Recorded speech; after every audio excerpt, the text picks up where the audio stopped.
Hello and welcome to another episode of Thoughts Per Episode Classic Doctor Who edition. Today it's going to be a slightly shorter one because this next story is just a two-parter. I forgot to record any pre-episode thoughts for this one as well, which isn't going to help the overall length of the video, but I didn't really have any pre-episode thoughts. In fact, most of the time I'm not going to, because unless it's something I recognise in a thumbnail, I'm not really going to have much to say about something that I've never seen. The Edge of Destruction.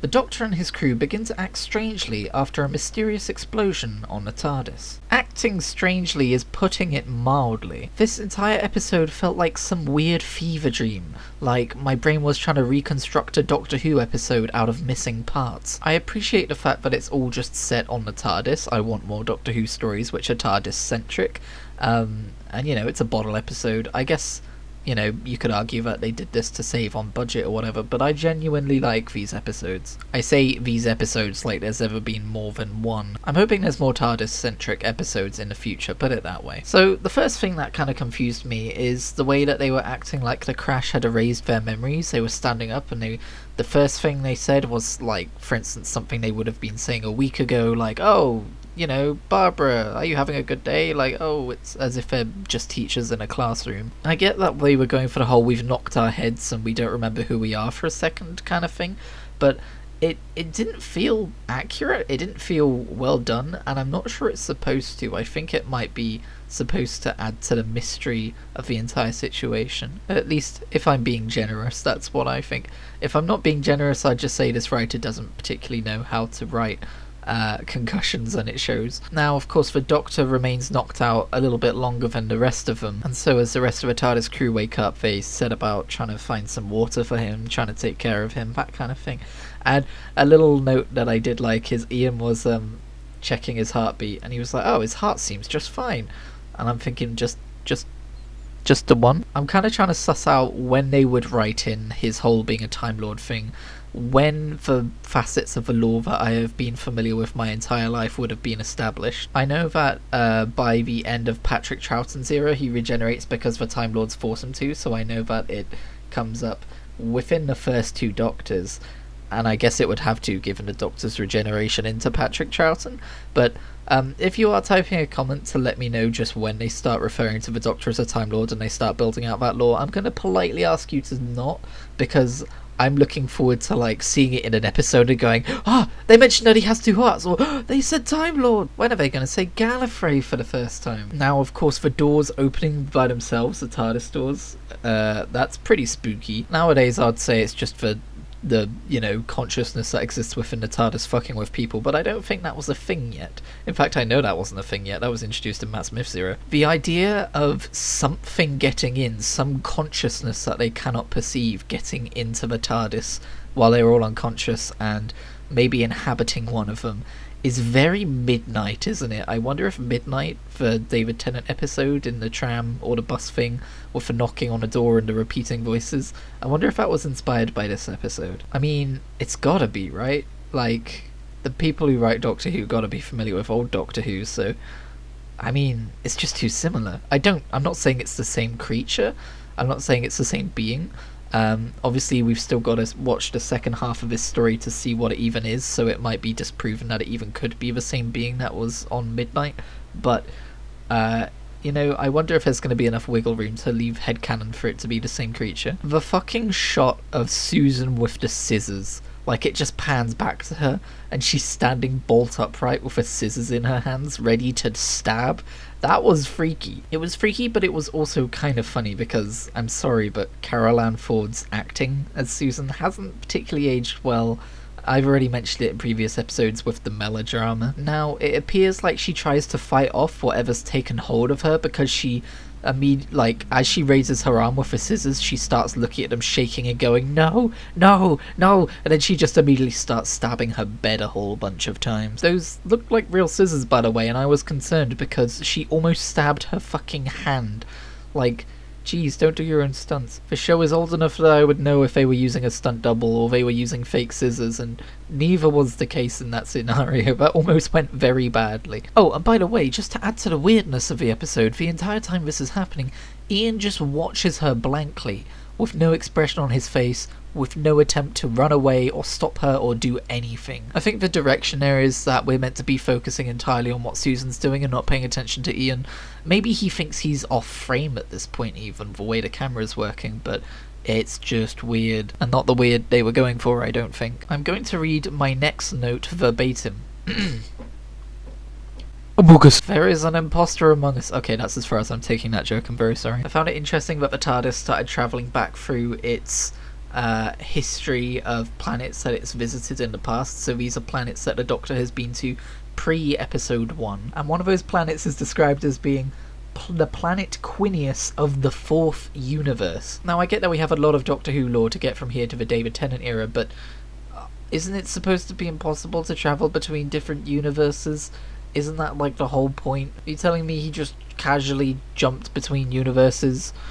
I don't know. Someone in the previous video told me not to worry too much about the canon being overwritten because, as I had suspected, the attitude was this is a show that, you know, people aren't going to be watching these episodes 60 years from now, so who cares if we change it? And I'm sure as well the attitude was it airs when we want it to air. People don't have direct demand to this stuff, because this was before on-demand telly and DVDs and stuff and box sets, of course, so no one's going to remember if we change it, right? But I just want to throw this out there. I do know that's going to be the case. I am still going to point out the lore inconsistencies because I just think it's fun. Like, I know it's not going to make sense, but I'm still going to point at it and go, that doesn't make sense. Or in this case, point at what is clearly meant to be a throwaway line and be like, that has ramifications for the lore that they never considered. I mean, it could still make sense, but let's be honest, it's just a throwaway line. So I'm a little bit confused about the clock scene. The gang gets into a massive argument, as they tend to do, especially in these bottle situations, and Barbara turns around to storm off and there's a clock directly in her way, which I'm guessing wasn't there a second ago, and then she looks at her watch, and my first takeaway was everyone is suddenly wearing watches. Maybe that's the weird thing that's happening here, but as the scene continued on I realised, I think it's just meant to be that all of their watches have stopped because she's complaining about she's not going to know what the time is anymore. And if we're going to have an episode set inside the TARDIS, messing with relative time is something that's a really interesting concept. If I was a time traveller, I'd have a watch on me so that I know what my personal relative time is, so I know if I need to get some sleep or how long it's been since something happened, you know? Time travel can get complicated like that, and that's the kind of thing that's never brought up in New Who. I mean, God, people in the real world can't travel between a couple of countries without complaining about the jet lag affecting them for a week. Imagine changing literal time zones. But in this particular scenario, I think it's cool because it's going to mess with their perception of time, which is going to further add to the kind of aura of mystery and kind of horror and existential dread that seems to be the theme of this episode. There's a lot of existential dread in Classic Who, I really dig it. Now I think it's implied that the Doctor drugged them all with a sleeping draft, and that he's kind of like maliciously looking, like in terms of body language, he's stood literally over the control panel, like licking his lips like he's going to take over the TARDIS. So I think we're supposed to imply that whatever infected Susan also infected the Doctor, especially because earlier they were talking about the back of their neck hurting, and Ian and Barbara were like, that's weird, that didn't happen to us. But I don't know, this is the first Doctor we're talking about. He could have literally just drugged them so that he could get some peace and quiet and focus on what he wants to do. He's that kind of a guy. I did find all the bickering a little bit tiresome. I hope that we get to a point where this Doctor is slightly more trusting, but I'm a little bit suspicious about it. I think it's supposed to be a do-over of the mistrust that was currently running beneath them. It's meant to be a step back to kind of like make you think, hang on a minute, this doesn't really match up with the lessons the Doctor's already learned. So maybe it is supposed to imply that he's been taken over by whatever mind parasite's on board. I'm surprised that Barbara was happy to sleep on a bed just basically next to Susan, a couple of paces away from the girl who literally tried to stab someone with scissors like hours earlier. I would not want to sleep in the same room as a person who doesn't have control of their faculties and nearly stabbed someone with scissors a few hours earlier. But you do you, Barbara. I guess the sleeping draft was probably getting to you at that point. Also, that cliffhanger at the end of the Doctor, like I said, hovering over the command console and then someone grabbing his hand and he's shocked and he turns to look. It's gotta be Ian, right? Like, the hand was quite a manly hand. It didn't seem to be Susan or Barbara's. I guess I'm about to find out. I'm about to sound very silly if I'm wrong. The Edge of Destruction Part 2. The Brink of Disaster. The time travelers are in grave danger as the TARDIS nears total disintegration. I don't know why I'm saying it like that. That's my new reading voice. It was Ian. I bloody knew it. As for the rest of the episode though, it spends the entire time walking back all of the theories given to us in the first episode, and at least in my opinion, the answers it gives us are so sci-fi mumbo-jumbo. It doesn't really, it's not logic that you can particularly follow. If this were modern day Doctor Who, I'd call it timey-wimey, but it's things like, the TARDIS is trying to tell them that it's malfunctioning by doing some legitimately clever stuff, like ringing the cloister bell before it was called the cloister bell every 15 seconds to tell them that there's 15 minutes left before they explode. But again, that's quite arbitrary. And then stuff like the clocks appearing to tell them to pay attention to the time, the doors opening and closing to let them know that in certain habitats it was safe to go out and in others it wasn't, even though there was nothing outside. Honestly, I do not follow the logic at all. Hopefully I'm not going to end up looking at a bunch of comments that tell me that it was really obvious.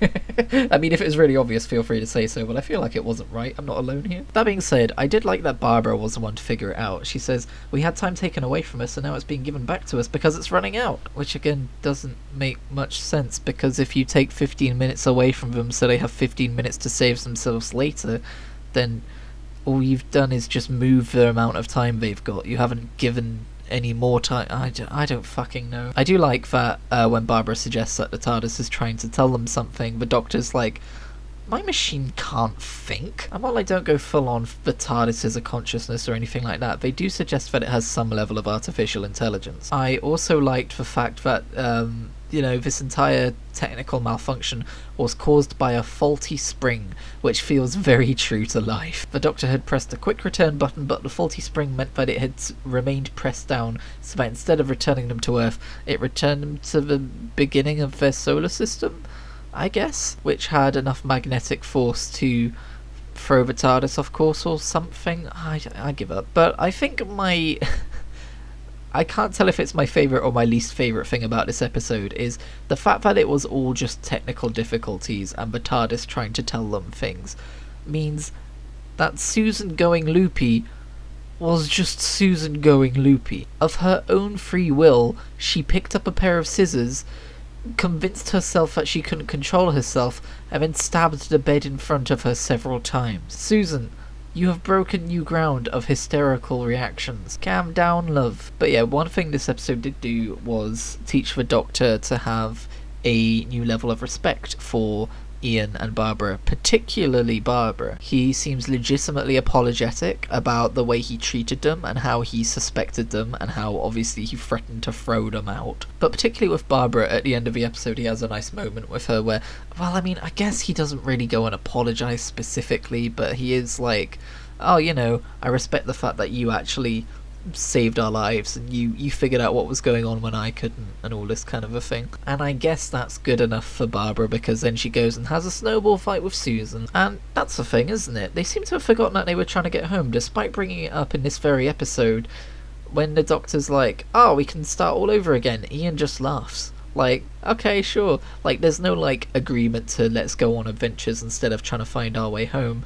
And I don't know if that's even what's supposed to be happening, but it seems like he just throws the random button down again and they're all off on a merry adventure without any, complaints about not going home anymore. Very much seems like this episode is meant to be, putting the first kind of quarter of the season behind us, of them not trusting each other and them having no control over where they end up and constantly going from one scary place to the next. It seems like it's meant to be a bit happier from here on out, a bit more teamworky from here on out. But as for what that next adventure is going to be, well, we've hit our first missing episode. The next episode is apparently called The Roof of the World, but the next episode that's on BritBox is called The Keys of Marinus. So here's what we're going to do. I mentioned a couple of episodes ago that I was going to leave all the missing episodes until the end and then read through their synopses, but That is the plural of synopsis, right? Synopsises? Anyway, never mind. But that seems like the wrong idea, because if we are following the story in order, there's the potential for us to miss some certain story beats on the way. So I'm going to go and read through the synopsis now, live. Really quickly though, before we do move on with this, something very interesting I just noticed while scrolling through the episodes on Wikipedia. Apparently, the amount of average viewers for the live broadcasts hasn't really changed since 1963. Actually, if anything, it's gone downhill, but that's not a surprise given the trend towards on-demand services instead. But, like, comparing Season 2 of Doctor Who from 1964, apparently it had an average of 10.46 million viewers, right? But if we hop over to 2005... Series 1, The Ninth Doctor, 7.95 million viewers, it's less. I am very surprised by that. I mean, I know television would have been a big deal back then, but this was when it was black and white. Not everyone would have even had a television. Anyway, sorry, I'm getting distracted. So yes, it looks like the name of the story we are missing between here and the Keys of Marinus is called Marco Polo. And here's the plot. The TARDIS, badly damaged, lands in the Pamir Mountains of the Himalayas in 1289, so it's another historical journey. And the crew are picked up by Marco Polo's caravan on its way along the fabled Silk Road to see the Emperor Kublai Khan. Full stop. The story concerns the First Doctor and his granddaughter Susan Foreman and her teachers Ian Chesterton and Barbara Wright, and their attempts to thwart the machinations of Tigana, who attempts to sabotage the caravan along its travels through the Pamir Plateau and across the treacherous Gobi Desert, and ultimately to assassinate Kublai Khan in Peking at the height of his imperial power. The Doctor and his companions also attempt to regain the TARDIS, which Marco Polo has taken to give Kublai Khan in an effort to regain the Emperor's good graces. Susan gets the TARDIS key from Ping Cho, but is captured by Tigana before they can depart. They are finally able to thwart Tigana, who kills himself before he can be executed, restoring the Emperor's respect for Marco Polo, and the Emperor allows them to depart. That takes place over a whopping 7 episodes, another 7 episode one, damn. It's interesting that this would be the first historical episode based on a historical figure and a historical event. I personally have no idea what any of those names mean, what anything happened in that time period in that part of the world, so it would probably mostly have been lost on me. Historical episodes of that vein also have a big chance of contributing to the yikes meter, which at the time of speaking is still just on 1 from that first episode. But don't worry, we've got a whole big Aztec special coming up, and apparently there's some stuff in there. Oi, hang on a minute. A condensed 30-minute reconstruction of this serial, compiled by Derek Handley using telesnaps photographs and the off-air soundtrack recording, was released as a special feature on a DVD release of The Edge of Destruction as part of Doctor Who The Beginning box set on 30th of January 2006. Why isn't that on BritBox? Hang on, there is an extra episodes. Maybe it's extra episodes. No, doesn't look like it. I don't know what the whole extra episodes section is on BritBox. I'm assuming it's just scraps of episodes where we don't have a full story. Not entirely sure, but there you go. There you go, that's that. Yeah, I just scrolled through all of Patrick Troughton's seasons because there's an extra episode called The Evil of the Daleks episode 2, and there is not a single Evil of the Daleks episode anywhere else among his seasons.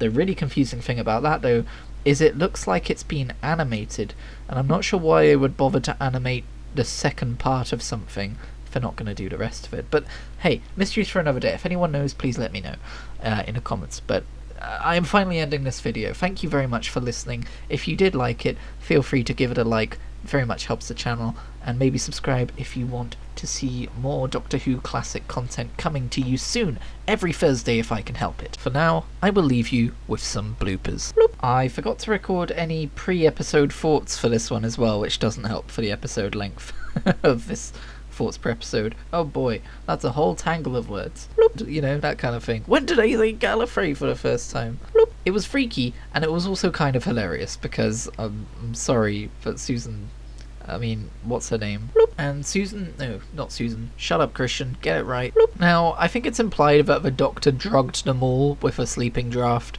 draft, it's draft. It's draft. It's one of those words I've never said out loud. It's going into bloopers. Bloop. It's things like the TARDIS is trying to tell them that it's malfunctioning by, there's some Steva stuff. Bloop. And while they don't go full on the TARDIS is a consciousness or anything like that, they do suggest that it has some level of artificial... fuck. Bloop.